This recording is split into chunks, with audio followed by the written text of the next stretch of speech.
د چوکۍ خوند. تر هغه وروسته چې جلندر خان له ریاسته لیرې شو، برات ګل خان چې ډېر ښه چلندي او ټولنیز سړی دی زموږ رئیس شو. هغه هر چاته ان که د نیمې رتبې مامور هم وي له ځایه پورته کېږي، د لاس روغبړ ورسره کوي او تر کتنې وروسته یې تر وره پورې بدرګه کوي. زما دا کړه وړه ډېر خوښېږي ځکه د انسان کرامت ته درناوی تر ټولو ښه کار دی. ورو ورو ځیر کېدم چې نوی رئیس صاحب یوازې پخواني رئیس جلندر خان ته له ځای نه پورته کېږي، په ناستې روغبړ ورسره کوي او وروسته یې هم نه بدرګه کوي. ما ته دا معما پیچلې وه، نو ځکه مې یو ورځ رئیس صاحب ته ورغلم، ما ته یې چې د تعريراتو کارمند وم له ځایه جګ سو. تر روغبړ وروسته مې د یوې پوښتنې غوښتنه ځینې وکړه. هغه په ورین تندي اجازه راکړه.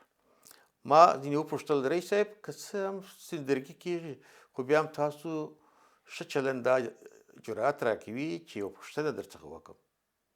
هغه وویل مهرباني، تاسو هغه ښه چال چلند و سلوک له مخې چې لرئ ټولو اړوندو ته چې ستاسو لیدو ته راځي له ځایه جګېږي، خو یوازې جلندر خان ته که مو ډېر ځینې بد راځي چې نور دلته د راتلو اجازه ورنکړم. رئیس وویل نه. د رئیس تندی لا پراخ سو، لږ مسکی سو او ویې ویل هغه داسې سړی دی که چیرې زه د ځایه پورته سم هغه سمدلاسه زما په ځای کښېني.